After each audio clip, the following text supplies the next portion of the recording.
இந்த நல்ல நேரத்திற்காக நான் தேவனை ஸ்தோத்திரிக்கிறேன். இந்த நாள் எனக்கு மிகுந்த மகிழ்ச்சியான ஒரு நாள். உங்களை எல்லோரும் சந்திப்பது மாத்திரமல்ல,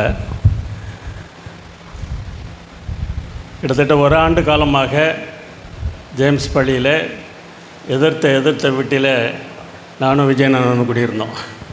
ஆனால் ஞாபகம் இருக்குன்னு நினைக்கிறேன்.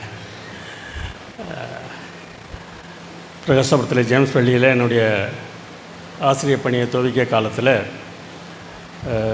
விஜயநாதனும் மேரி தாயக்காவும் எங்கள் வீட்டுக்கு ஏற்ற வீட்டில் கூடியிருந்தாங்க. அந்த நாட்கள் நாங்கள் மறக்க முடியாத நாட்கள். மேரி தாயக்கான்னு சொல்கிறது பாஸ்டர் வில்மாட்டுடைய தங்கச்சி. அவர்கள் இன்றைக்கு சந்தித்தது எனக்கு மிகுந்த மகிழ்ச்சியாக இருந்தது. நான் இதை எதிர்பார்க்கவில்லை. இங்கே வரும்படியாக ஃபாதர் ஜான் மோசஸ் என்னை அழைத்த போது இவர்களை சந்திப்போம் என்று நான் எதிர்பார்க்கவில்லை. கர்த்தரை ஸ்தோத்திரிக்கிறேன். பழங்கால நினைவுகள் எல்லாம் மனதில் வந்து போய்கொண்டிருக்கின்றன.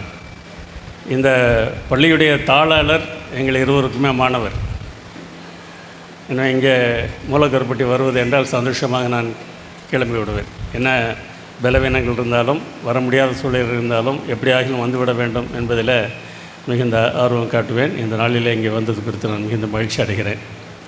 இன்றைக்கு இந்த வகுப்பில் நாம் பார்க்க போகிறது மேசியாவும் நேபுகாத் நேச்சாரும். நேபுகாத் நேச்சார் என்கிற ராஜா பழைய ஏற்பாட்டு காலத்தில் வாழ்ந்தவர். அவருக்கும் மேசியாவுக்கும் என்ன தொடர்பு என்று நீங்கள் யோசிக்கலாம். என்ன தொடர்பு இருந்தது என்பதைத்தான் இன்றைக்கு நாம் பார்க்க போகிறோம். அந்த நேபுகாத் நேச்சாருக்கு மாத்திரமல்ல, இந்த காலத்திற்கும் கூட இந்த நேபுகாத் நேச்சார் ஒரு முன்மாதிரியாக முன்னோடியாக இருக்கிறார் என்று சொன்னால் அது மிகையாகாது. மேசியா இன்றைக்கும் அதே மேசியா தான். ஆனால் நேபுகாத் நேச்சார் வேறே நேபுகாத் நேச்சார். இன்றைய நேபுகாத் நேச்சார் நம்முடைய இந்திய அரசாங்கம், தமிழ்நாட்டு அரசாங்கம் என்று நாம் சொல்லலாம். இந்த இந்திய அரசாங்கத்தின் மேலும் தமிழ்நாட்டு அரசாங்கத்தின் மேலும் இந்த மேசியா எவ்வளவு அன்புடையவராக இருக்கிறார் என்பதைத்தான் இன்றைக்கு நாம் பார்க்க போகிறோம்.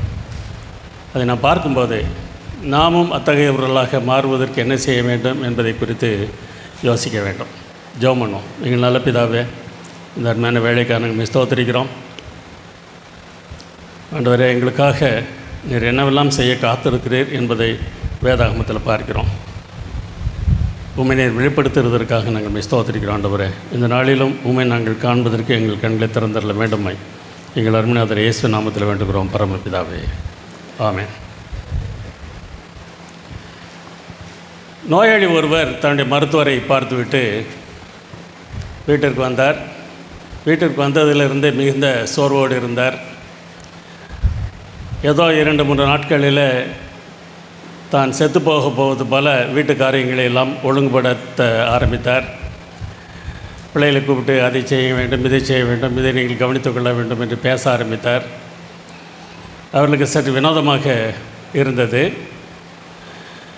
கடைசியாக இவர் பண்ணுகிற காரியங்களெல்லாம் பார்த்து தாங்க முடியாமல் மருத்துவரை அழைத்து வந்தார்கள். என்ன பிரச்சனை என்று வந்து பாருங்கள், அப்பா செய்வது எங்களுக்கு மிகுந்த வேதனையாக இருக்கிறது என்று அழைத்து வந்தார்கள். மருத்துவர் அவரை பார்த்த உடனே, என்ன ஆயிற்று உங்களுக்கு? ஏதோ சாக போவது போல் ஏதோ பேசி கொண்டு இருக்கிறீர்களாமே, ஏதோ செய்து கொண்டு இருக்கிறீர்களாமே என்று கேட்டபோது அவர் சொன்னார், டாக்டர், என்கிட்ட முடியலாம் மறைக்காதீங்க, நான் எல்லாம் பார்த்துட்டேன் அப்படின்னார். என்ன பார்த்துட்டீங்க? நான் உங்களை பார்க்குறதுக்கு உங்களுடைய அலுவலகத்துக்கு வந்திருந்தேன்ல, உங்கள் அறையில் நான் இருந்தபோது வெளியே இன்னொருவரை பார்ப்பதற்காக போனீர்கள். அப்பொழுது உங்கள் மேஜையில் என்ன எழுதி வைத்திருந்தீர்கள் என்பதை நான் பார்த்து விட்டேன். என்ன எழுதி வைத்திருந்தேன், என்ன பார்த்தீர்கள் என்று கேட்டார். அங்கே எழுதியிருந்தீர்கள், பிள்ளைகள் நீங்கள் அப்பாவை கவனமாக பார்த்து கொள்ளுங்கள், அவர்கள் இருக்க போகிற ரொம்ப காலம் இல்லை, சீக்கிரமாக இறந்து விடுவார் என்று ஒரு நோட் எழுதி வைத்திருந்தீங்க. அதை நான் பார்த்தேன். பிறகு என் மகன்கிட்ட நீங்கள் அதை கொடுத்துருப்பீங்க, அதுவும் எனக்கு தெரியும். ஆனால் எல்லோரும் என்னை மூடி மறைக்கிறீங்க, நீங்கள் உண்மையை சொல்ல மாட்டேங்கிறீங்க அப்படின்னு சொன்னார்.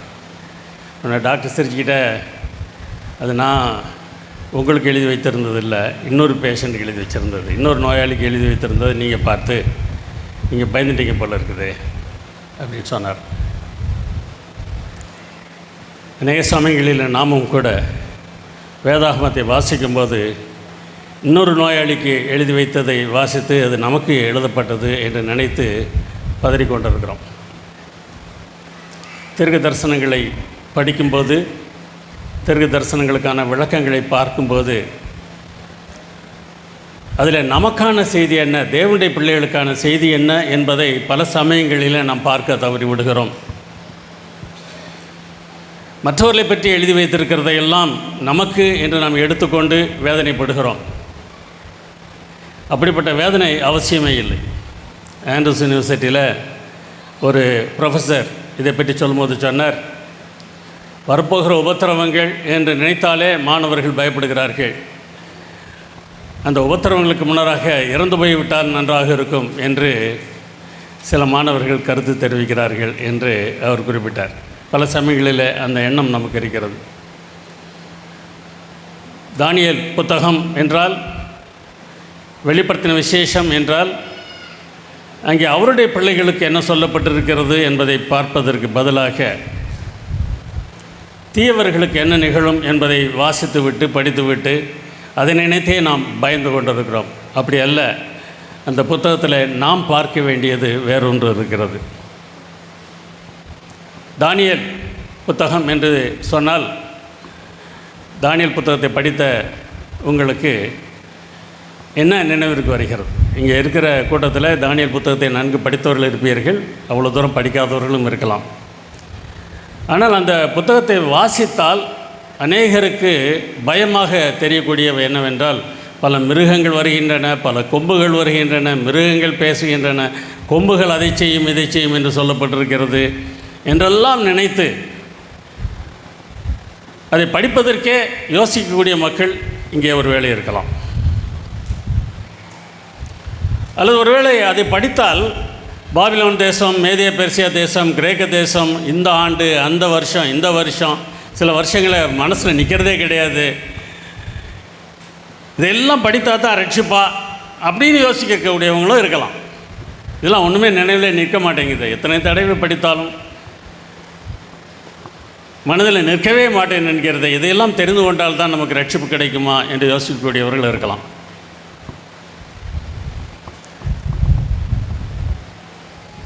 இல்லை இல்லை, இதெல்லாம் எங்களுக்கு தெரியும், எந்த வருஷம் என்ன நிகழ்ந்தது, யார் அதை செய்தார்கள், எப்படி நடந்தது என்றாம் எனக்கு தெரியும் என்று பெருமைப்பட்டு அதனாலே ரட்சிப்பை இழந்து போகக்கூடிய நிலையில் இருக்கிறவர்களும் இங்கே இருக்கலாம். இந்த அறிவெல்லாம் இருந்த மாத்திரத்தில் நான் என்ன நினைத்து விடுகிறேன், எனக்கு இதெல்லாம் தெரியும், மற்றவர்களுக்கு இது தெரியாது. கொரிந்தியருக்கு பவுல் எழுதும்போது சொல்வார், அறிவு இருமாப்பை உண்டாக்கும், அன்போ பக்தி விருத்தியை உண்டாக்கும். தீர்க்க தரிசனங்களுக்கு விளக்கம் தெரிந்த அநேகருக்கு இந்த இருமாப்பு தான் இருக்கிறது தவிர அங்கே அன்பு இல்லை. பக்தி விருத்தியை உண்டாக்கத்தக்கதான அன்பு அங்கே இல்லாமல் போய்விடுகிறது. இதற்கெல்லாம் காரணம், அந்த புத்தகத்தில் நாம் எதை பார்க்க வேண்டுமோ அதை பார்க்காமல் வேறே காரியங்களை பார்ப்பது தான். தமிழ் இலக்கணம் படித்தவர்களுக்கு, தமிழ் ஆசிரியர்களுக்கு அல்லது தமிழ் இலக்கணத்தை நன்றாக படித்தவர்களுக்கு பொருள்கோள் என்று ஒன்று இருக்கிறது என்று தெரியும். ஒரு கவிதையை எப்படி அர்த்தம் பார்க்க வேண்டும், பொருள்கோள் நடத்துவார்கள். பொதுவாக இது மாதிரி இலக்கணங்கள்லாம் மக்களுக்கு ரொம்ப வேப்பங்காயாக கசக்கும். அதுக்கு ஒரு முக்கியமான காரணம் என்னை போன்ற ஆசிரியர்கள் என்று சொல்வதில் எனக்கு எந்த தயக்கமும் இல்லை. அதை பயங்காட்டி படிக்க விடாமல் பண்ணிடுவோம், அது இருக்கட்டும். ஆனால் அது மிகவும் அவசியம். ஒரு வாக்கியத்தை எப்படி அர்த்தம் பார்க்க வேண்டும், ஒரு கவிதையை எப்படி அர்த்தம் பார்க்க வேண்டும், ஒரு புத்தகத்தை எப்படி அர்த்தம் பார்க்க வேண்டும், அதற்கென்று இலக்கிய அமைப்புகள் இருக்கின்றன, இலக்கணங்கள் இருக்கின்றன. அதெல்லாம் தெரிந்தால் அதை படிக்கும்போது நாம் வித்தியாசமாக படிக்கலாம். தானியேல் புத்தகத்திலும் ஒரு இலக்கணம் இருக்கிறது. இப்போ அதையெல்லாம் படம் போட்டு காண்பித்து விளக்கம் சொல்வதற்கான நேரம் இல்லை. ஆனால் அப்படி நீங்கள் படித்து பார்த்தால் தானியேல் புத்தகத்தின் மையமான பகுதி அல்லது முக்கியமான பகுதி, முக்கியமான கருத்து என்று சொல்லக்கூடிய ஒரு வசனம் இருக்கிறது. உங்கள் கையில் வேதாகம் வைத்திருக்கிறீர்கள். தானியேல் 9ஆம் அதிகாரம் 26ஆம் வசனத்தின் முன்பகுதி தான் தானியேல் புத்தகத்தின் மைய கருத்து. கியாசம் என்று ஒரு இலக்கணம் இருக்கிறது. இதை ஞாபகம் வச்சிருக்கணும்னு அவசியம் இல்லை, நீங்கள் மறந்துடலாம். ஆனால் இந்த கியாசம் என்கிற இலக்கணத்தை அடிப்படையாக வைத்து தானியேல் புத்தகத்தை படித்தால் தானியேல் புத்தகத்தின் மையப்பகுதி எது, முக்கியமான கருத்து எது என்பதை நாம் கண்டுகொள்ளலாம். அப்படி படித்து பார்க்கும்போது தானியேல் புத்தகத்தின் மையப்பகுதினா எத்தனை வார்த்தை இருக்குன்னு எண்ணி பார்க்குறது இல்லை, இது வேறு முறை. தானியேல் புத்தகத்தின் மைய கருத்து தானியேல் 9ஆம் அதிகாரம் 26ஆம் வசனத்தின் முதல் 2 வரிகள். எடுத்துட்டிங்களா எல்லாரும்? இந்த ஸ்க்ரீன் நல்லா தெளிவாக தெரியலன்னா எல்லாம் இங்கே விட்ட போட்டு காமிச்சிருந்துருப்பேன். அதனால் இப்போ நான் அதை பயன்படுத்தலை. எடுத்துட்டிங்களா? நான் சொல்லட்டுமா அதில் என்ன சொல்லியிருக்கேன்னு? அந்த 62 வாரங்களுக்கு பின்பு மேசியா சங்கரிக்கப்படுவார். இதுதாங்க தானியேல் புத்தகத்தின் முக்கியமான பகுதி. இது சும்மா இது முக்கியமானது அப்படின்னு நான் சொல்லலை. முக்கியமானது, இதை படித்து முக்கியமானதுன்னு ஐசக் நியூட்டன் சொல்லியிருக்கார். ஐசக் நியூட்டனை பற்றி தெரியும். புவியீர்ப்பு விசையை கண்டுபிடித்த இயல்பியல் விஞ்ஞானி. அவர் தானியேல் புத்தகத்திற்கு ஒரு விளக்க உரை எழுதியிருக்கிறார். அந்த விளக்க உரையிலே தானியேல் புத்தகத்தின் முக்கியமான பகுதி இது என்று எழுதியிருக்கிறார். அதனால் அதற்கு அவர் கியாசம் எல்லாம் பயன்படுத்தலை. அந்த புத்தகத்தை படித்து பார்த்த உடனே அது அவருக்கு முக்கியமான பகுதின்னு தெரிஞ்சிருக்குது. இதை ஏன் சொல்கிறேன்னா, நீங்கள் ஆண்டவரோடு உட்கார்ந்து வேதாகமத்தை வாசிக்க ஆரம்பிச்சிங்கன்னு சொன்னால் இந்த இலக்கணம் எல்லாத்தையும் தாண்டி உங்களுக்கு விளக்கம் சொல்கிறதுக்கு ஆவியானவர்னு ஒருத்தர் இருக்கிறாரு. உங்களை சரியான பாதையில் அவர் நிச்சயமாக நடத்துவார். அதனால் நீங்கள் அது தெரியல இது தெரியலன்னா யோசிக்க வேண்டிய அவசியம் இல்லை. ஆனால் தெரிந்திருந்தால் இன்னமும் நல்லது. ஏன்னா தானியேல் புத்தகத்தின் முக்கிய பகுதி என்னது? மேசியா சங்கரிக்கப்படுவார். அடுத்த ஒரு 3 வார்த்தை என்ன சொல்லியிருக்குன்னா, ஆனாலும் தமக்காக அல்ல. இப்போ இந்த இடத்துல வர்ற மேசியான்றது இயேசு கிறிஸ்து அப்படின்றதுக்கு ஆதாரம் இருக்கிறதுக்கு இந்த 3 வசனம் தான். தமக்காக அல்ல, அவர் அவருக்காக சாகவில்லை, நமக்காக இறந்தார். ஆனால் இந்த மேசியாவையும் அந்தி கிறிஸ்து என்று விளக்கம் சொல்லுகிற வேத வியாக்கியானிகள் இருக்கிறாங்க. அது அந்தி கிறிஸ்து அல்ல, நம்முடைய இயேசுவைத்தான் சொல்லுகிறது என்பதற்கான வார்த்தை ஆனாலும் தமக்காக அல்ல என்கிற இந்த வார்த்தைகள். ஏன்னா மேசியா சாகிறது தான், நமக்காக மேசியா சாகிறது தான் தானியேல் புத்தகத்தின் முக்கியமான பகுதி. அதனால் தானியேல் புத்தகத்தை நீங்கள் படித்தால் அதில் வருகிற ஒவ்வொரு தீர்க்க தரிசனமாக இருந்தாலும் சரி, தீர்க்க தரிசனத்தின் ஒரு பகுதியாக இருந்தாலும் சரி, அதையெல்லாம் நீங்கள் இயேசுவானவருடைய மரணத்தோடு இணைத்து படித்தால்தான் அங்கே என்ன சொல்லியிருக்குன்றது நீங்கள் படிக்க முடியும். அப்படி இல்லைன்னா அதனால் எந்த பிரயோஜனம் இல்லை. நேபுகாத்நேச்சார் வாழ்க்கையை படிக்கிறீங்க அப்படின்னா அவர் எந்த வருஷம் என்ன செஞ்சார், என்ன இப்படிலாம் செய்தார்னு உங்களுக்கு சொல்ல தெரிஞ்சுன்னா நீங்கள் சரித்திரம் படிச்சிருக்கீங்க, வரலாறு படிச்சிருக்கீங்க, அவ்வளோதான். பைபிள் படிக்கலை. நீங்கள் வேதாகமத்தையும் நேபுகாத்நேச்சாரையும் இணைத்து படித்தால் இயேசுவின் மரணத்திற்கும் நேபுகாத்நேச்சாருக்கும் என்ன தொடர்பு இருந்தது என்பதை நீங்கள் கற்றுக்கொண்டாக வேண்டும். இந்த நேபுகாத்நேச்சார் யார்?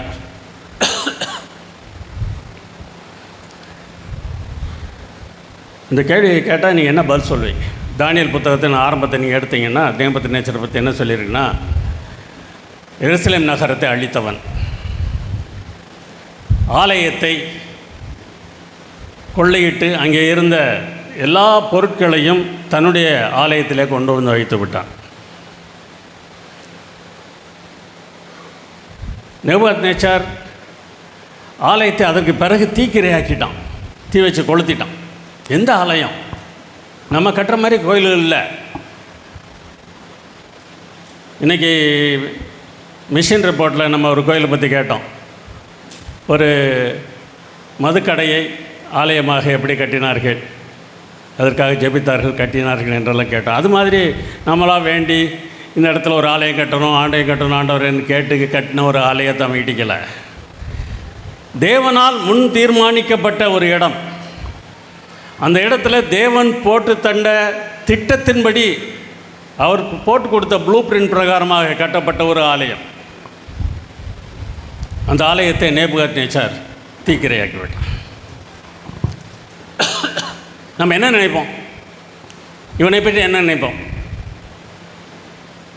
சரி, இன்றைக்கி இருக்க நேபுகாத்நேச்சாரை யோசிப்போமே. இன்றைக்கி நமக்கு நேபுகாத்நேச்சார் டெல்லியில் இருக்கிறார் அல்லது சென்னையில் இருக்கிறாங்க. டெல்லியில் இருக்க நேபுகாத்நேச்சாராக இருந்தாலும் சரி, சென்னையில் இருந்த நேபுகாத்நேச்சாராக இருந்தாலும் சரி, நம்ம மேலே சபை மேலே பற்றுடையவங்க கிடையாது. 2 பேருமே வாக்கு வங்கிக்காக அரசியல் பண்ணுகிறவர்கள். உங்கள் மேலே எங்கள் மேலே யாருக்கும் பற்றே கிடையாது. அதை நம்ம முதல்ல தெளிவாக தெரிஞ்சிருக்கணும். ஆனால் தேவன் இவர்களை எப்படி பார்க்கிறார்? இயேசு எப்படி பார்க்கிறார்? இன்றைக்கு என்னுடைய கேள்வி அதுதான். அவர்கள் நம்ம எப்படி பார்க்கிறார்கள், நம்ம எப்படி நடத்துகிறார்கள் என்பதல்ல. என்ன வேண்டுமானாலும் செய்துவிட்டு போகட்டும். ஆலயத்தை தீக்கிரையாக்கட்டும், கொளுத்தட்டும், நமக்கு விரோதமாக வேலை செய்யட்டும், நம்மை தொந்தரவு பண்ணட்டும். இன்றைக்கு கூட ஜான் மோசஸ் என்னை அழைத்து வரும்போது ஒன்று சொன்னார்கள். நாம் ஒரு கூட்டம் போட்டால் சத்தம் குறைச்சி வைன்னு சொல்கிறாங்க. அவங்க ஒரு கூட்டம் போட்டால் ஊரே அலறுது, அதை யாரும் கண்டுக்கிறது இல்லை அப்படின்னு. உண்மைதான், அப்படி தான் இருக்குது, இல்லை என்று சொல்லவில்லை. ஆனால் இப்படிப்பட்டவர்களை என் இயேசு எப்படி பார்க்கிறார்? மேசியா எப்படி பார்க்கிறார்? அவர்களுக்காக மேசியா என்ன செய்கிறார் என்பது தான் ஒரு முக்கியமான கேள்வி. அவருடைய பிள்ளையாக நான் இவர்களை எப்படி பார்க்க வேண்டும்? நேபுகாத்நேச்சாரை இந்த ஆண்டவர் எப்படி பார்த்தார்? சரி, ஒருவேளை நினைக்கலாம், இப்படி போய் ஆலயத்தை தீ வச்சு கொளுத்திட்டான், யூதர்களுக்கு விரோதமாக இருந்தான். ஒன்று உங்களுக்கு தெரிய வேண்டும், எருசலேம் நகரம் முற்றிலுமாக இல்லாமல் போய்விட்டது. நேபுகாத்நேச்சாருடைய படையெடுப்புக்கு பிறகு எருசலேம் நகரம் முழுவதும் அழிந்து விட்டது. ஒன்றுமே இல்லை. எங்கே கொஞ்சம் வடபகுதியில் இருந்த மிஸ்பா என்கிற ஒரு இடத்தில் வைத்து தான் யூதேய தேசத்தை நிர்வாகம் பண்ணினார்கள். எருசலேம் இல்லவே இல்லை. அந்த அளவுக்கு முற்றிலுமாக அன்றைய நேபுகாத்நேச்சார் தேவனுடைய சபையை அழித்தான். இன்றைக்கு இருக்கக்கூடிய ஆளுநர்கள் யாராவது கிறிஸ்தவத்திற்கு அப்படிப்பட்ட கொடுமையை செய்திருப்பாங்கன்னு நினைக்கிறீங்க? யோசித்து பாருங்க. நீங்கள் நம்ம கோபம் வருது, இப்படி பண்ணுறாங்க, அப்படி பண்ணுறாங்க, அதை செய்கிறாங்க நம்ம நினைக்கிறோம். ஆனால் நேபுகாத்நேச்சார் செய்த அளவுக்கு இன்றைக்கி யாரும் செய்யலைங்க. நேபுகாத்நேச்சார் செய்த அளவுக்கு இன்றைக்கு யாரும் செய்யலை. செய்யணும்னு ஆசைப்படுறியான்னு என்கிட்ட கேட்டுறாதீங்க. நிச்சயமாக எனக்கு அந்த ஆசை கிடையாது. என்னுடைய ஜனம் நன்றாக இருக்க வேண்டும் என்பது தான் என்னுடைய ஆசை. ஆனால் ஏன் அந்த நிலைக்கு இஸ்ரவேல் தேசம் அழிந்து போனது? நேபுகாத்நேச்சார் ஏன் அதை செய்வதற்கு அனுமதிக்கப்பட்டார் என்கிற கேள்வி மிகவும் முக்கியமான கேள்வி. அதை நம்ம யோசித்து பார்க்கணும். நீங்கள் வீட்டில் போய் எசேக்கியேல் 8ஆம் அதிகாரத்தை வாசித்து பாருங்கள். எசேக்கியேல் 8லேருந்து 11 வரைக்கும் வாசித்து பாருங்கள். அந்த அதிகாரங்களில் ஒரு முக்கியமான காரியம் சொல்லப்படுகிறது. ஆண்டவர் எசேக்கியேல் தீர்க்கதரிசிகிட்ட சொல்கிறாரு, என் ஜனங்கள் என்னை இந்த ஆலயத்திலிருந்து வெளியே துரத்துகிறார்கள்.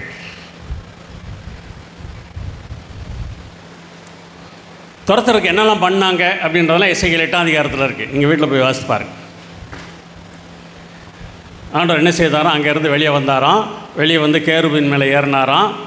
கேருபின் அங்கேருந்து அப்படியே பறந்து வெளியே வந்துச்சான், வாசலுக்கு வந்துச்சான். வாசல்லேருந்து இப்போ நகரத்துக்கு வெளியே வந்துச்சான். நகரத்துக்கு வெளியே வந்து மலையில் போய், ஒலிவ மலையில் போய் உட்காந்துருச்சு. இதெல்லாம் நீங்கள் அந்த அதிகாரத்தில் வாசிக்கலாம். சும்மா ஏதோ ஒரு அதிகாரம் வாசிக்கணும் இருக்கா, வாசிக்காதீங்க. ஆண்டவர் என்ன செய்கிறார்ன்றது வாசி.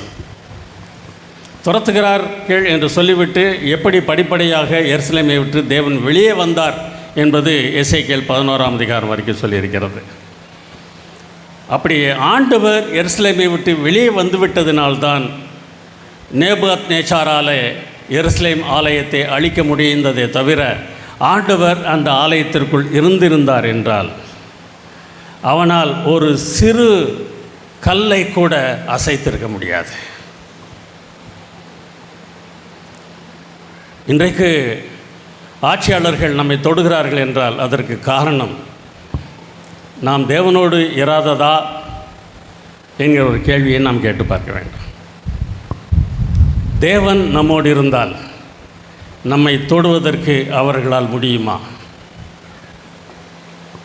முடியாதுங்க. நம்மை அவர்கள் அழிப்பதற்கு காரணம் நாம் தானே தவிர அவர்கள் இல்லை. இந்த பாடத்தை நமக்கு தானியேல் புத்தகம் தெளிவாக கற்றுக் கொடுக்கிறது. எருசலேம் ஆலயத்தை அழித்துவிட்டு அந்த ஆலயத்து பாத்திரங்களை எல்லாம் எடுத்துக்கொண்டு போய் நேபுகாத்நேச்சார் தன்னுடைய ஆலயத்திலே வைத்தான் என்பது வாசிக்கும்போது நமக்கு வேதனையாக இருந்தாலும் அந்த வேதனைக்கு காரணம் நான் தானே என்பதை நாம் யோசித்து பார்க்கும்போது நாம் வெட்கப்பட்டு தலை குனிய வேண்டியது இருக்கிறது. சரி, இது ஒரு பக்கம் இருக்கட்டும். நம்மால் இந்த மோசமான காரியம் நடந்துருச்சுன்னு வச்சுக்கிறோம். ஆனால் இப்படி செய்கிறவங்களை ஆண்டவர் எப்படி பார்க்குறாரு, நேபுகாத்நேச்சார் எப்படி பார்த்தார், அதை நான் யோசித்த போது தான் எனக்கு இன்னும் திகைப்பாக இருந்தது. என்ன ஆண்டவரை, உம்முடைய ஆலயத்தை அழித்தவனை துரத்தி பிடிச்சி உம்முடைய பிள்ளை ஆக்கிட்டு வரான். இது என்னது புரிய முடியலையே. அவனையே இந்த ஆண்டவர் அப்படி துரத்துவார்னா என்னை எவ்வளோ தூரம் துரத்துவார் அப்படி யோசித்து பார்க்கும்போது எனக்கு சந்தோஷமாக இருந்துச்சு. ஆலயத்தை அழித்தவனையே அவர் விடவில்லை என்றால் இந்த ஆலயம் நன்றாக இருக்க வேண்டும் என்று மனதிலாவது கொஞ்சமாவது நினைக்கிற என்னை ஆண்டவர் எப்படி கைவிடுவார் என்கிற எண்ணம் வந்தபோது எனக்கு மிகுந்த சந்தோஷமாக இருந்தது. அந்த சந்தோஷத்தை தான் இந்த நாளில் உங்களோடு பகிர்ந்து கொள்ள வேண்டும் என்று விரும்புகிறேன். உங்களுடைய ஆண்டவர் கைவிடுவதில்லை. உங்களை அவர் துரத்தி கொண்டே இருப்பார். நீங்கள் எவ்வளவுதான் ஓடினாலும் எவ்வளவுதான் பிடிவாதமாக அவரை விட்டு விலக பார்த்தாலும் அவர் உங்களை விடமாட்டார், துரத்தி கொண்டே தான் இருப்பார். அதுதான் நம்முடைய ஆண்டவர், நம்முடைய மேசியா. அப்படிப்பட்ட மேசியா ஒரு ராஜா. இன்றைக்கு பாடத்தில் நாம் பார்த்தோம், அவர் ராஜாதி ராஜாவாக அங்கே பவனி வந்தார், தான் மேசியா என்பதை பகிரங்கமாக வெளிப்படுத்தினார் என்று பார்த்தோம். ராஜா தான். ஆனால் இந்த ராஜாதி ராஜா குடிமக்கள் எல்லோரும் என்னை வந்து பணிந்து கொள்ளுங்கள் என்று தேடுகிற ராஜா இல்லை, என் குடிமக்களை தேடிச் செல்கிறேன் என்று நம்மை துரத்தி வருகிற ராஜா இந்த ராஜா. நேபுகாத்நேச்சாரை எப்படி துரத்தினார் என்று பார்ப்போமா? யூதேய தேசத்தை அழித்து விட்டார், ஜனங்களை எல்லாம் சிறைப்பிடித்து கொண்டு வருகிறார். ஒரு 10,000 பேர், மற்றவங்க எல்லோரும் நிறைய பேர் கொண்டுட்டார். அந்த 10,000 பேரை இழுத்துட்டு வராரு. நடந்து வரணும், எந்த விதமான சலுகைகளும் கிடையாது. அப்படி கொண்டு வரப்பட்ட அந்த ஜனங்களிடத்தில் ராஜ குடும்பத்தைச் சேர்ந்தவர்கள், நம்மள திறமையாக வேலை செய்யக்கூடியவர்கள் என்று கொஞ்சம் பேரை தெரிந்தெடுத்து அவர்களுக்கு என்ற ஒரு பள்ளிக்கூடத்தை துவக்குகிறார் இந்த ராஜா. அந்த பள்ளிக்கூடத்தில் சாப்பாடு, என்ன சாப்பாடு நினச்ச உடனே எனக்கு ஒரு ஞாபகம் வருது. நிறுவனத்துடைய பெயரையெல்லாம் நான் சொல்ல விரும்பவில்லை. அந்த நிறுவனத்தில் நான் வேலை செய்ய வேண்டும் என்பதற்காக என்னை அழைத்து சென்றிருந்தார்கள். அவர்களுக்கான ஒரு போர்டு மீட்டிங் நடந்தது. அப்பொழுது அந்த நிறுவனத்தில் நான் சேரவில்லை. போர்டு மீட்டிங் நடந்தது. போர்டு மீட்டிங்கில் பேசுகிறாங்க, ஒரு ஹாஸ்டல் துவங்கணும், அந்த ஹாஸ்டலில் பிள்ளைகளுக்கு என்ன சாப்பாடு போடணும் அப்படின்னு வந்து யோசிக்கிறாங்க. அப்போ ஒருத்தர் சொல்கிறாரு,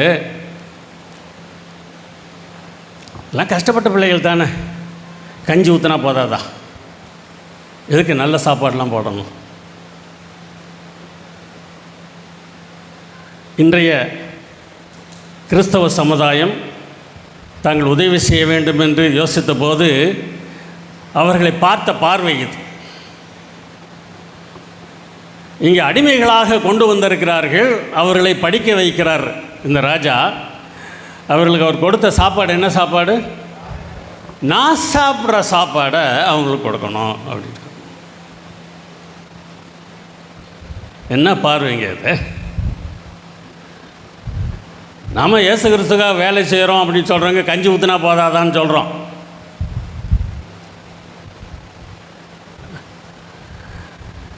அவன் ஆண்டவருக்கு விரோதமானவன், ஆலயத்தை அழித்தவன், அவன் அடிமையாக கொண்டு வந்தவங்க. ஏதோ ஏழை பிள்ளைகளை படிக்கிறதுக்காக நடத்தின பள்ளிக்கூடம் அடிமைகளாக கொண்டு வந்தவர்களை தன்னுடைய வேலைக்காக பயன்படுத்துவதற்கு, பயிற்சி கொடுப்பதற்காக வைத்திருக்கிறான். நான் சாப்பிட்ற சாப்பாடை அவங்களுக்கு கொடுக்கணும் அப்படின்னு சொன்னாங்க.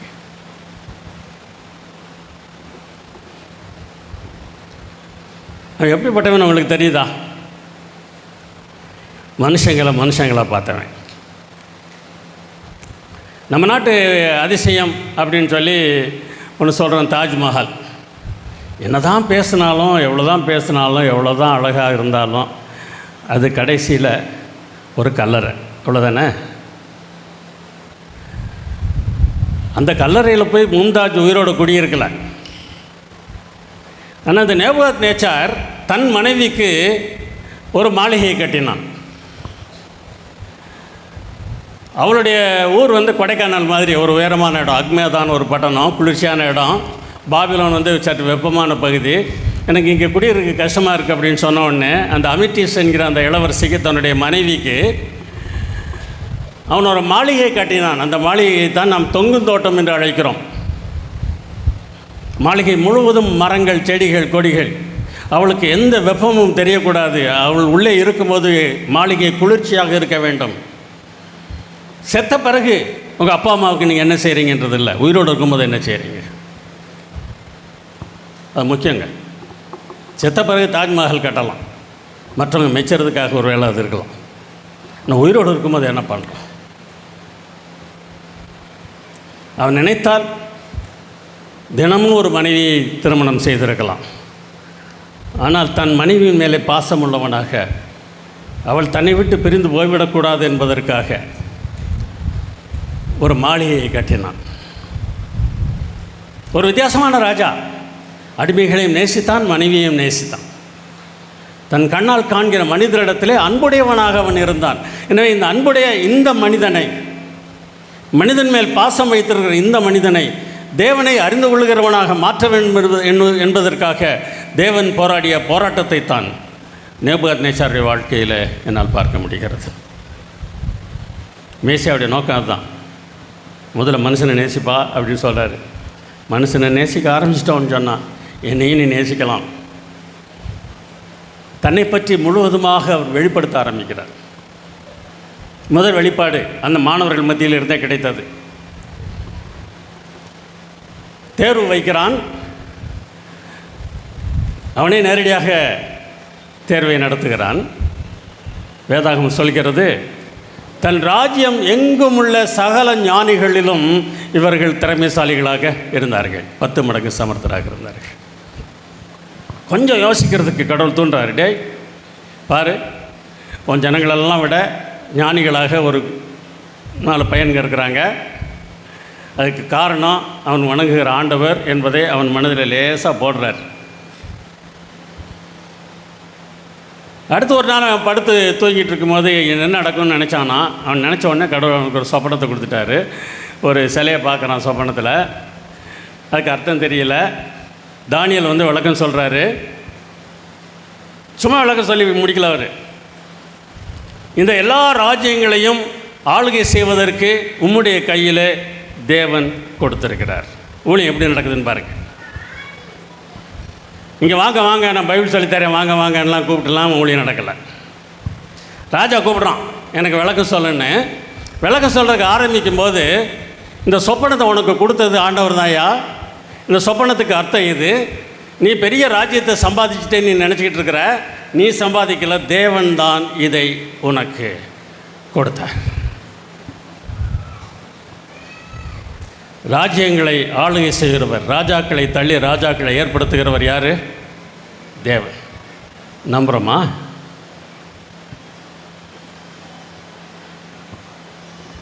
தமிழ் மேல் ஒரு வெறியை உண்டாக்கி இவர்கள் ஆட்சிக்கு வந்து விட்டார்கள், மதத்தின் மேல் ஒரு வெறியை உண்டாக்கி இவர்கள் ஆட்சிக்கு வந்து விட்டார்கள் என்று நாம் பார்க்கிறோம். அது உண்மையாக இருக்கலாம். ஆனால் அதற்கு அனுமதித்தது யார்? தேவன்.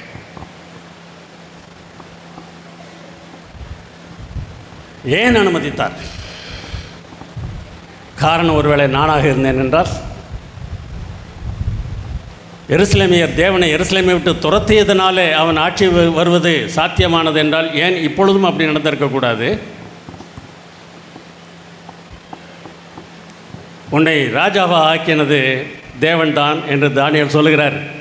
தானியேல் சொல்லலை, எங்களெல்லாம் கஷ்டப்படுத்தினியா, நீ எங்களெல்லாம் கொடுமைப்படுத்தினே ராஜாவாக ஆகிட்டேயே.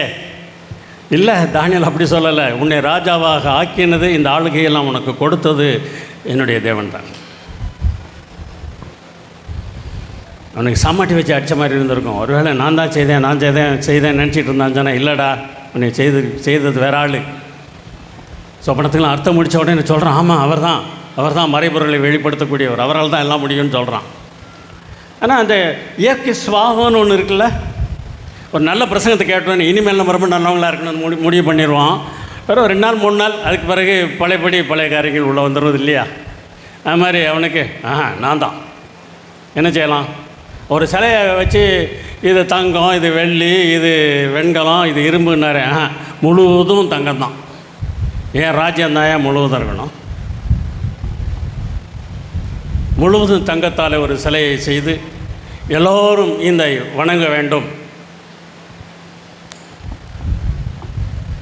அந்த ஆராதனை அவன் செய்கிற அந்த தொழுகை ஆராதனை நடத்துறதுக்கு முன்னாலேயே ஒரு கடிதம் அவனுக்கு வருது. இதெல்லாம் நீங்கள் பைபிளில் தேடி வாசிக்க. எரேமியா 29ஆம் அதிகாரத்தில் ஒரு கடிதம் எழுதப்படுகிறது. வீட்டில் போய் வாசிங்க, எரேமியா 29. அந்த கடிதத்தை எரேமியா தீர்க்கதரிசி பாபிலோன் தேசத்திலே சிறைப்பட்டு அடிமையாக இருக்கிற யூத மக்களுக்கு எழுதுகிறார். அந்த கடிதத்தில் அவர் என்ன எழுதியிருக்கிறாரு? நீங்கள் போய் இருக்கிற இடத்துல அந்த தேசம் நல்லா இருக்கணும் அப்படின்னு நீங்கள் ஜெபம் பண்ணுங்க. தேவன் தான் அவரை ராஜாவாக வைத்திருக்கிறார். அவன் என்னுடைய ஊழியக்காரன். யார் ஊழியக்காரன்? நேபுகாத்நேச்சார். அவன் என்னுடைய ஊழியக்காரன். அந்த தேசம் நல்லா இருக்கணும்னு ஜெபம் பண்ணுங்க, நீ அங்கே குடியிருங்க. 70 வருஷத்துக்கு பிறகு நான் அவங்கள திரும்ப கொண்டு வருவேன் அப்படின்னு ஒரு கடிதம் எழுதுகிறார். அந்த கடிதத்தை எழுதி இந்த சில திறப்பு விழாக்கு இந்த ராஜா போகிறான், சிதேக்கியா போகிறான். அப்போ அந்த தேசம் இன்னும் இருக்குது. சிதேக்கியா போகிறான். சிதேக்கியா கையில் அந்த கடிதத்தை கொடுத்து, நீ நேபுகாத்நேச்சார் கையில் கொடுத்து, நேபுகாத்நேச்சார் அந்த மக்களுக்கு கொடுக்கணுமா? எதுக்கு நேபுகாத்நேச்சார் கையில் கொடுக்கணும்? கடிதத்தில் என்ன எழுதியிருக்குது? இவன் என்னுடைய ஊழியக்காரன் ஆண்டவர் சொன்னார்னு எழுதியிருக்கு. அது நேபுகாத்நேச்சாரை பார்க்கணும். பார்த்தாங்க. அதுக்கு பிறகு தான் அந்த தேசம் முழுதும் அழியுது. அப்படி அழித்த படைத்தலைவர்களுக்கு நேபுகாத்நேச்சார் ஒரு கடிதம் எழுதுகிறான். எல்லாரையும் கொண்டு போடு, எனக்கு பிரச்சனை இல்லை, எரேமியா மேலே கை வைக்காத. எரேமியா என்ன செய்யணும்னு ஆசைப்படுறானோ அதெல்லாம் அவனுக்கு நீ செய். தன்னுடைய வருங்கால மருமகன் அந்த படைத்தலைவன் தான் அதுக்கிட்ட பின்னால் மருமகன் ஆகிறான். நேபுகாத்நேச்சாருடைய மகளை கல்யாணம் பண்ணுறான். அவனுக்கு கடிதம் எழுதியிருக்கிறான். அவனை கை வைக்காத, அவனை தொடாத. அவன் என்ன கேட்டாலும் அவன் கேட்டதெல்லாம் கொடு. வாசித்திருக்கிறான், கடிதத்தை வாசித்திருக்கிறான். எரேமியா யாருன்னு அவனுக்கு தெரியும். அப்பமாவது அவன் இந்த சிலையை எல்லாரும் கும்பிடணும்னு சொன்னதை நிறுத்தியிருக்கலாம். அவன் நிறுத்தலை. அவனுடைய பண்டிகை தொடர்கிறது. தோல்வியை காண்கிறான். 3 பேர் நாங்கள் மாட்டோம். அவனுக்கு தெரியும் இன்னொருத்தரையும் அங்கே வச்சுருந்தானே அவனும் வணங்க மாட்டான்னு தெரிஞ்சும், அதனால் அவனை என்ன செய்திருக்கணும்னு வேத வியாக்கியானிகள் சொல்கிறாங்கன்னு அவனை வெளியூருக்கு அனுப்பிட்டான். நேபுகாத்நேச்சருக்கு தானியேலை பற்றி தெரியும். தானியேல் அங்கே இருந்திருந்தால் இந்த 3 பேரோட தானியேலும் இருந்திருப்பான். ஆனால் அவனை வெளியே அனுப்பிட்டான் அப்படின்னு தான் வேத அறிஞர்கள் கருதுகிறார்கள். ஆனால் இந்த 3 பேரை அவன் நினைக்கல, நான் வணங்க மாட்டேன்னு சொல்லுவானுங்க அப்படின்னு சொல்லி நின்னான். ஆண்டவரை பார்த்தான், மனுஷகுமாரனை பார்த்தான், மேசியாவை அவன் பார்த்தான். எங்கே பார்த்தான்? அக்கினி சூளைக்குள்ளே பார்த்தான். நடுங்கினான். அவரை வெளியே கொண்டு வாருங்கள். இவருக்கு ஒப்பான தேவன் வேறு எவரும் இல்லை. திருந்தினானா? இன்னும் திருந்தலை. இவரும் விடுறதா இல்லை. இவனுடைய மனது நல்ல ஒரு மனதாக இருந்ததுனால, மக்களுக்கு நல்லது செய்ய வேண்டும் என்கிற ஆசையுடைய ஒரு மனிதனாக இருந்ததுனால, சொப்பனத்தில் பாருங்களேன், 4ஆம் அதிகாரத்தில் வர சொப்பனத்தில் ஒரு பெரிய மரம் இருக்குது. மரத்துக்கடியில் எல்லா மிருகங்களும் பறவைகளும் வந்து தங்கின. இந்த மரம் யார்? இந்த ராஜாவை தான் அந்த மரம்னு சொல்கிறாரு. இவன் எப்படிப்பட்ட ஒரு ராஜாவாக இருக்கிறான்? எல்லாருக்கும் உதவி செய்கிற ஒரு மனுஷனாக இருக்கிறாங்க. ஆமாம், எப்படி இருக்கணும்? எல்லாருக்கும் உதவி செய்கிற ஒரு மனிதனாக இருந்தால் அவரை விட்டு நீ தப்பிச்சு ஓடவே முடியாது. அவர் விடவே மாட்டார். நீ என்ன செய்ய முடியுமோ அதை நீ செய், நான் உனக்கு என்ன செய்ய முடியுமோ அதை நான் பார்த்துக்கிறேன். இவனுடைய பாவங்களை மன்னித்து இவனை சுத்தமாக கழுவி பரலோகத்திற்கு கொண்டு செல்ல தகுந்த விதத்தில் கடைசியில் அவனை திருத்தணும் அப்படின்னு நினச்சிட்டாருன்னு அவர் திருத்திடுறார்.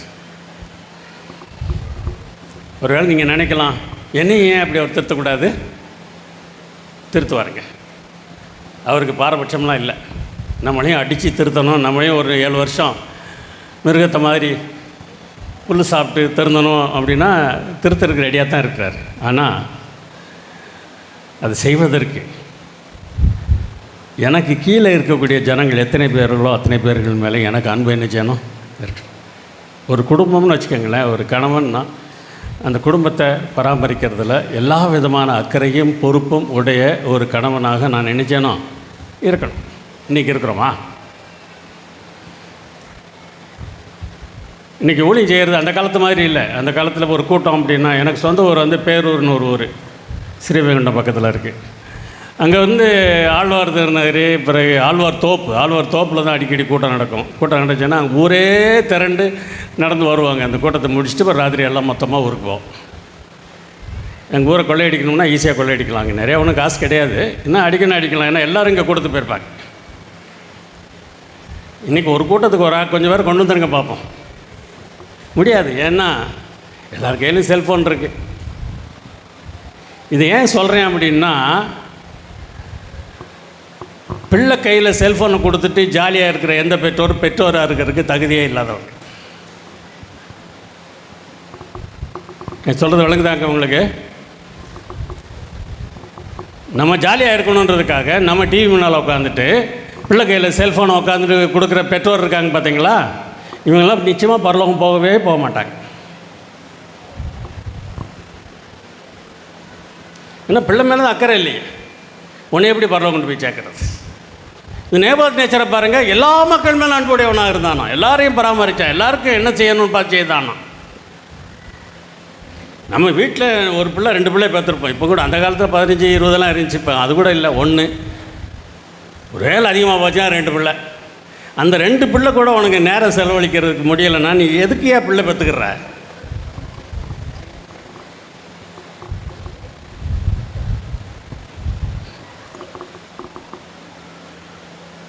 நான் கேட்ட கேள்வி கொஞ்சம் கஷ்டமாக இருக்கலாம், நான் வேதனையோடு கேட்குறேன். அதுதானே இன்றைக்கி நம்ம செய்துட்ருக்குறோம். உன் பிள்ளைக்காக, உன் குடும்பத்துக்காக, உன் ஆசை இச்சைகளெல்லாம் ஒதுக்கி வச்சுட்டு நீ வேலை செஞ்சு பாரு, இந்த தேவன் உன்னை விட மாட்டார். நேபுகாத் நேச்சரை துரத்துனது மாதிரி உன்னையும் துரத்துவார், விடாமல் பிடிப்பார். இன்றைக்கு இந்த அன்பை தவிர வேறு எல்லாவற்றிலும் நமக்கு கவனம் வருகிறது. வேறு எல்லாவற்றிலும் கவனம் இருக்குது. அன்பாக இருக்கிறதுக்கு மாத்திரம் நமக்கு தெரியறது இல்லை. நேபுகாத் நேச்சருக்கு அது இருந்ததுங்க. அப்படிப்பட்டவர்கள் எங்கே என்று கர்த்தர் தேடுகிறார், தேடி அலைகிறார்.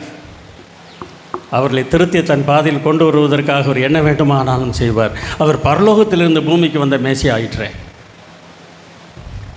ஆப்பிரிக்கா கண்டத்தில் இருந்த ஒரு ஆசிரியரை பற்றி பல பிரசங்களில் சொல்லியிருக்கிறேன். நீங்கள் ஏற்கனவே சிலர் கேட்டிருந்தாலும் கேட்டிருக்கலாம், இருந்தாலும் பரவாயில்ல, திரும்பவும் சொல்கிறேன்.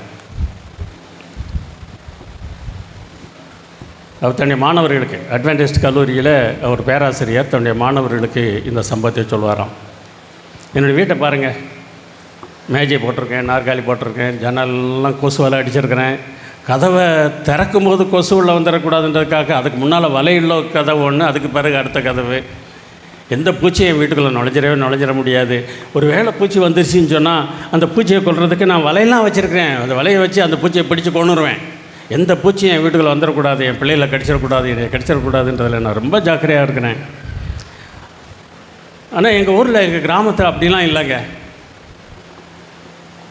வீட்டுக்குள்ளே நுழைஞ்சேன் அப்படின்னு சொன்னால் தரையில் தான் உட்காந்து சாப்பிடணும். சொந்தக்காரங்க வீட்டுக்கெலாம் போவேன். மாமா வீடு, அத்தை வீடு, சித்தப்பா வீடு, சித்தி வீடு, பெரியம்மா வீடு போகும்போது வந்திருக்கியா வா உட்காந்து சாப்பிடு இப்படி சாப்பிட சொல்லுவாங்க. தரையில் தான் உட்கார சொல்லுவாங்க. ஒரு பிளேட்டை வச்சு சாப்பாடு போடுவாங்க. சாப்பாடு போட்டு கொஞ்ச நேரத்தில் அது மேலே பூச்சி அந்த சாப்பாட்டு மேலே ஏறும். அதை அப்படி தள்ளி விட்டுட்டு தான் சாப்பிடணும். அந்த ஊருக்கு அரசாங்க அதிகாரிகள் வருவார்கள். வரும்போது அவங்க தனியாக குடியிருக்கிறதுக்கு டென்ட் போடுறதுக்கு, கூடாரம் போடுறதுக்கு, கூடாரத்துக்குரிய ஜாமான்லாம் கொண்டு வருவாங்க. சமைச்சு சாப்பிட்றதுக்கு பாத்திரம் கொண்டு வருவாங்க, உணவுப் பொருட்கள் கொண்டு வருவாங்க. அந்த கூடாரத்தை போட்டு அதில் உட்காந்து சமைச்சு அவங்க அதை தான் சாப்பிடுவாங்க. நாங்கள் கொடுக்குற சாப்பாட்டை சாப்பிட மாட்டாங்க. ஏன்னா அது நல்ல சாப்பாடு இல்லை. ஆனால் என் ஆண்டவர் பரலோகத்திலிருந்து பூமிக்கு வந்தபோது அவர் கூடாரம் எதுவும் கொண்டு வரவில்லை. என்னோடு தான் உட்கார்ந்து சாப்பிட்டார்.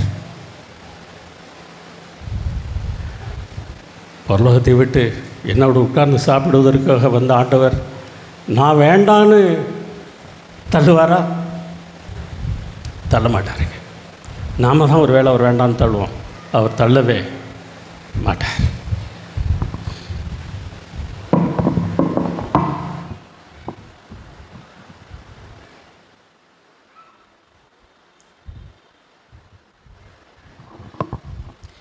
தானியேல் புஸ்தகத்தில் உள்ள தேவன் யார்? நேபுகாத்நேச்சாரை சந்தித்த தேவன் யார்? நம்மோடு இருக்கிற தேவன் யார்? நல்ல சத்தியத்தை பகிர்ந்து கொண்ட தேவனுடைய தாசனை தேவன் ஆசீர்வதிப்பாராக. இந்த நேரத்திலும் இந்த பகுதியுடைய நிறைவுக்காக பாடல் ஒன்றை சிறப்பு பாடலாக சகோதரி ஜெபலக்ஷ்மி அவர்கள் விகேபுரம் திருச்சபை சார்ந்த ஜெபலக்ஷ்மி அம்மா அவர்கள் பாட வருகிறார்கள்.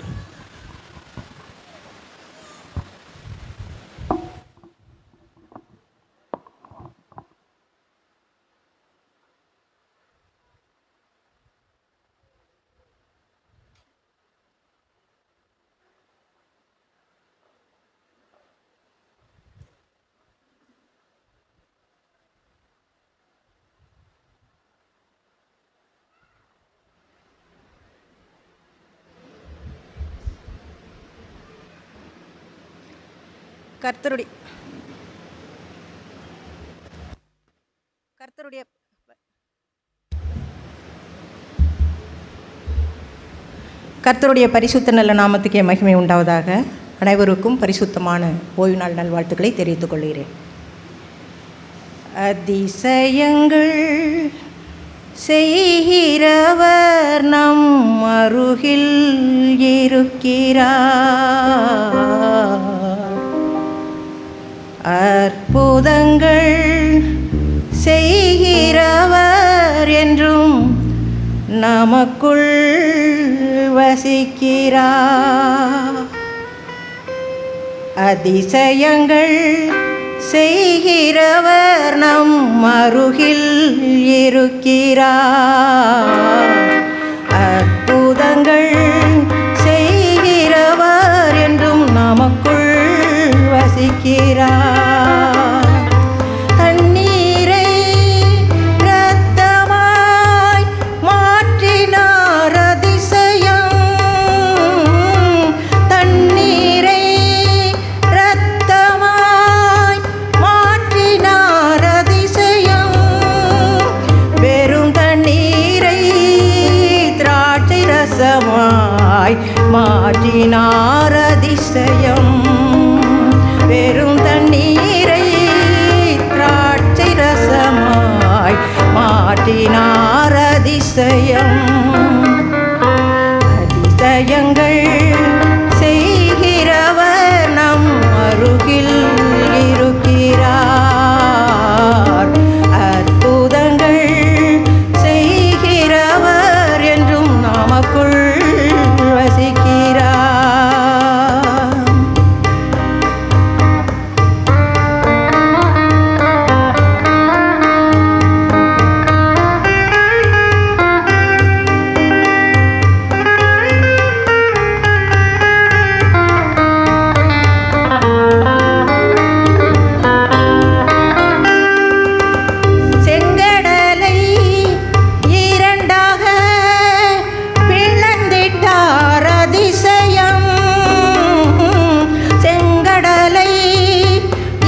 தேவா அருமை இரட்சகரே ஆவியானவரே.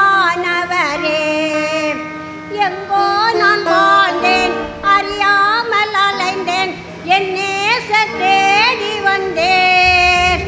நெஞ்சார அணைத்து முத்தங்கள் கொடுத்து நிழலாய் மாற்றிவிட்டேர். நன்றி உமக்கு நன்றி அப்பா பிதாவே, அன்பான தேவா அருமை